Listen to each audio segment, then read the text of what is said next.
ራሔል የመኪና አደጋ ደረሰባት። ህይወቷም እንዳለፈ ለታዴ ተደውሎ ተነገረው።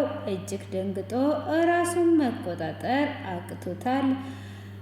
ህይወትም እንግዲህ በቢላ ድረስ እያስፈራራችው ትገኛለች። እገልሃለሁ፣ እኔን የትም ጥለ መሄድ አትችልም በማለት እንግዲህ እሱ በሚሄድበትና በሚንቀስበት ብቻ እንድትቀመጥ ትነግረዋለች።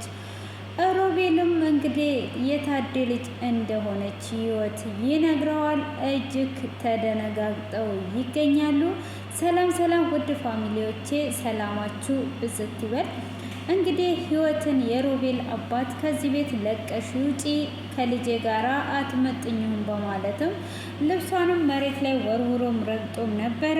ሆኖም እንግዲህ ሮቤል በፍጹም እችን መላእክት የመሰለች ልጅ መላእክት ያወጣላትን ስም በፍጹም እንደዚህ እንድትናገራትና እንድትጠየፋት አልፈልግም። ከእንጀራ እናቴ ጋር ከምኖር ጎዳና ወጥቼ ብኖር ይሻለኛል በማለት ይነግረዋል። እንዴት ነው እቺ ምንም መናጢ ምንም ነገር የሌላትን ጭራሽኑ መላእክትን አትላለህ እንዴ?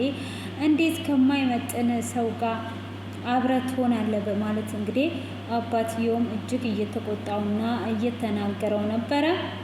አንተን ለመጠቀሚያ ፈልጓ እንጂ አፍቅራ አይደለም ቤተሰቦቿ ያበረሯት።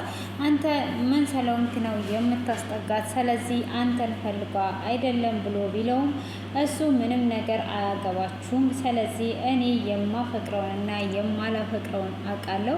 እሷ በእርግጥ አፍቅራኝ ነው። እኔ ከዛ ቤት እንኳን በወጣ ተከትላኝ ትመጣለች። እኔም አፈቅራታለሁ በማለት ይመልስለታል። እሷ ግን እቺ ድሃ መናጤ አትፈልግህም በማለት እንግዲህ የሮቤል አባትም ይናገረዋል። ሮቤልም እንግዲህ በፍጹም ብሎት ትቶታል ማለት ነው። እና እሷ እዚህ ምን ፈልጓ ነው አንተን የተጠጋች ብሎም ሲጠይቀው ነበረ። እሷ የምትፈልገው አባቷን ነው በማለት ይነግረዋል። አባቷን የምትፈልግ ከሆነ ካዲያ አንተን ለጥቅም ነው የምትፈልግ ሲለው አይ እንደዛ ማለት አይደለም ብሎታል። ሆኖም የሮቤል አባት እኔ ይህችን ከሱ ጋር እንድትኖር ሴት የጠፋ ይመስል ከሱ ጋር እንድትኖር በፍጹም አልፈቅድላትም። ከሱ ጋር መሆን የለባትም። ስለዚህ እኔ አሁን እሷ የምትፈልገውን ነገር አርጌላት ከልጄ እንድትርቅልኝ እፈልጋለሁ በማለትም እንግዲህ ይላል ማለት ነው። ህይወት እንግዲህ የጥቅም ሰው መስለው ነው። ህይወት እንደዛ የጥቅም ሰው እንዳልሆነች ምንም ያወቀው ነገር የለም። ሆኖም እንግዲህ ታዴም ለደመኞቹ ይደውልለትና እንግዲህ ልጅቷን አሁን ላይ መግደል ትችላላችሁ ብሎ ይለዋል። ሰውየውም የልጅቷን ፎቶ እንድትልክልኝ እፈልጋለሁ በማለት ጠይቀዋል ማለት ነው። ይቅርታ አድርግልኝ ስለዘገየው በማለትም እንግዲህ ታዴ ይቅርታን ቢጠይቀው አይ ችግር የለው ዋና ሁሉም ነገር መስተካከሉ ነው፣ ግን እኔ መረጃ እፈልጋለሁ ልጅቷ የት ነው የምትኖረው ብሎ ሲለው ተከራይቷ ነው የምትኖረውም ለብቻዋ ሙሉ ግቢ ተከራይቷ ነው ብሎ ይለዋል። እንግዲህ ሮቤልን ከዛ ግቢ ውጣ ስላለው እዛ ሙሉ ግቢ ተከራይቷ እንደምትኖር ይነግረዋል ማለት ነው። እሱም እንዴት ሙሉ ግቢ ልትከራይ ቻለች? በል እሺ እኔ አሁን የምፈልገው ሙሉ መረጃ እንድትሰጠኝ ነው የምፈልገው ብሎ ይለዋል። ምን አይነት መረጃ እንድሰጥ ፈለክ ሲለውም ወይም ፎቶ ወይም ቪዲዮ ላክልኝ ብሎ ይለዋል ማለት ነው። እንዴት አድርጌ ነው ፎቶ የማነሳት ብሎ እንግዲህ ያስብና ወደ ውስጥ ወደ እሷ ጋር ይሄዳል ማለት ነው። እሷ ጋርም እንግዲህ እንደሄደ ከዛ ግቢ እንድትወጣ ይነግራታል። እሷም በፍጹም ከዚህ ግቢ አልወጣም፣ አንተ ከምትሄድበት ወዴትም እንቅስቃሴ አላደርግም ትለዋለች። እሱም እዚህ በፍጹም አትኖሪም፣ አሁን ሮቤል ሊወጣ ነው መውጣት አለብሽ ብሎ ይላታል። እሷም በፍጹም አልወጣም በማለት እንግዲህ ምላሿን ትመልስለታለች ማለት ነው። ሆኖም እንድትወጣ ቢነግራትም አሁን ቀጥ በልና ከዚህ ውጣ እንጂ እኔ እንደ ድሮ ውጪ ግቢ እያልከኝ የምኖር አይደለም። አሁን አባትነትን የፈለኩበት ሰዓት አብቅቷል ብላ እንደውም በቢላ ልትወጋ ሁሉ ነበረ።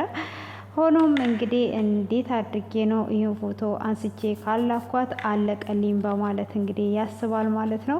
ሆኖም ሰውየው አንድ ቀን ብቻ ነው የሰጠው። አሁን እንደምንም ብዬ ውጭ ላይ ጠርቼ ፎቶ አንስቼ መላክ አለብኝ በማለት ያስባል። የሮቤል አባትም እንግዲህ ይመጣል ማለት ነው። የሮቤል አባትም መጥቶ በር ሲያንኳኳ ታዴ እጅግ ስላናደዳት እንግዲህ ቢላዋን ይዟ እየጠበቀች ነበረ።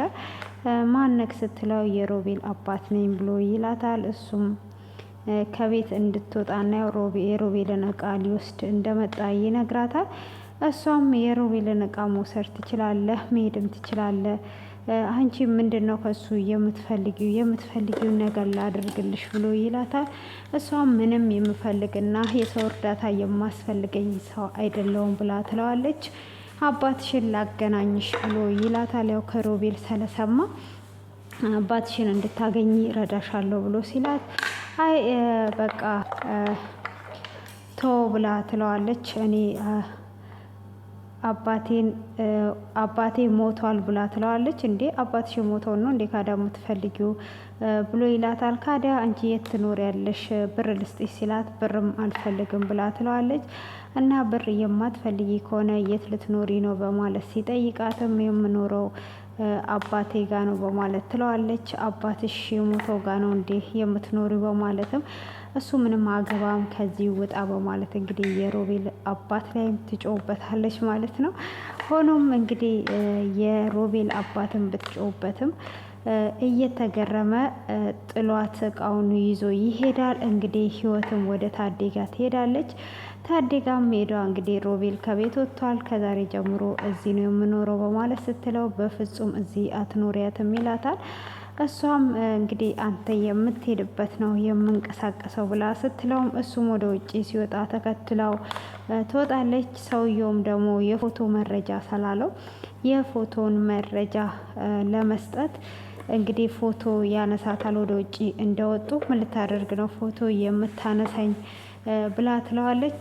ፎቶ ለማስታወሻ ፈልጌ ነው በማለትም ፎቶ ያነሳታል። በፍጹም እንድታነሳኝ አልፈቅድልህም በማለት ያንን ፎቶ ትደልትበታለች ማለት ነው። ሆኖም ወደ ቤትም ሲመለስ እሷም ወደ ቤት ትመለሳለች። የሮቤልም አባት እንግዲህ ለሮቤል ደውሎለት እቃህን አውጥቼልሃለሁ ብሎ ይለዋል። እሱም እቃህን አውጥቼልሃለሁ፣ ህይወትስ ወዴት ሄደች ብሎ ሲለው አባቴ ጋር እኖራለሁ ብላ ሄዳለች። አባቷ የት ነው አባቷ ጋር የምትኖረው? አባቷ እኮ ታደለ ነው ብሎ ሲነግረው እሱም እጅግ በጣም ደንግጦ ተገርሟል ማለት ነው። እንግዲህ ከአሁን ላይ ከፍሬህይወት ጋራ ታዴ እኩል ሆኗል። እንግዲህ አሁን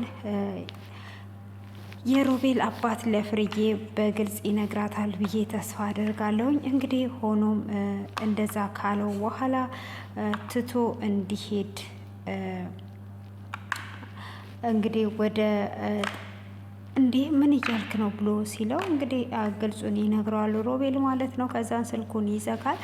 ህይወትም እንግዲህ ውስጥ እንደገባች አንተ መቼም ቢሆን ካንተ አርቅም፣ ማንም እዚህ ጋር እንዲገለኝ አልፈቅድም በማለት እሷም አጠገቡ ጋር ተቀምጣ እሱም እንግዲህ አንቺ ልጄ አይደለሽም፣ እስቲ አስቢው የራሄል አባት ስባል እንዴት ደስ እንደሚል ብላ ትላለች ብሎ ይላታል። እውነት ፍርዬ ወዷክ ያገባች ይመስልሃል እንዴ በማለትም እንግዲህ አንዳንድ ጥያቄዎች የሚጠየቀችው ነበረ። ወዷኛ ፍቅራኝ ነው ይላል። ሆኖም እንግዲህ ፍርዬ ወዷና ፍቅሯ ሳይሆን ራሄልን ነፍሰ ጡር ሆኗ ነበረ ያገባችው። እንግዲህ የቸገረን ነፍሰ ጡርን ያገባል ሲባል ከሰማችሁ እንግዲህ እነሱ ጋር ነው ማለት ነው። እና አሁን ላይ እንግዲህ ህይወት እንዳይገሏት እሱ ጋር ተጠግታ በተቀመጠች ሰዓት እንግዲህ እሱ ስልኩን ደውሎ እያወራውም ነበረ። ሆኖም እንግዲህ ፍርዬ ጋር ደውሎ ስልክ ሲደውል ፍርዬ ራሄልን ከዛ ከሐኪም ቤት ለመቀየር ይዛ እየወጣች እያለ የመኪና አደጋ እንደደረሰባት እና ራሄል በህይወት እንዳረፈች እና ፍርዬ ደግሞ ራሷን እንደሳተች ይነገረዋል። ታዴ ራሱን መቆጣጠር አቅቶት ትሎ ወጥቷል ማለት ነው። ህይወትም ያንን ስልክ አንስታ ምንድነው የተፈጠረው ማነው ምንድነው ብላ ስትጠይቅ እንግዲህ ይነገራታል ማለት ነው። ህይወትም እጅግ ደንግጧ እንግዲህ የስም መምታታት ከሆነ ነው እንጂ በጣም እጅግ ደንግጣለች። እንግዲህ ራሄል በህይወት አልፋለች ተብሏል ማለት ነው። እንግዲህ ሁሉንም ነገር ደግሞ ማርታ እንደምታቅም ሰምቷል። ፖሊሱም እንደመጣ እንግዲህ ሁሉም ነገር አሁን ላይ ተደነጋግጠዋል ማለት ነው። እንግዲህ የራሄልን ሞት ሲሰማ ታዴ ደንግጦ ክፍሉ ተጠናቋል። ይህንን ይመስላል ለዛሬ ያዘጋጀውላችሁ። በቀጣይ እስክንገናኝ መልካም ቆይታ ይሆንላችሁ። ለዚህ ቤት አዲስ የሆናችሁ ሁሉ ሰብስክራይብ፣ ላይክ እያደረጋችሁ እያበረታታችሁኝ ከኔ ጋር እንድትሆኑ ስል በትህትና እጠይቃችኋለሁ። መልካም ምሽት ይሆንላችሁ። ከልብ አመሰግናለሁ እያበረታታችሁኝ ስለሆነ፣ ሁሌም እያበረታታችሁኝ ነው። እዚህ ስላደረሳችሁኝና ብርታት ስለሆናችሁልኝ ከልብ እያመሰገንኩኝ ብርታት እንድትሆኑኝ ሁልጊዜም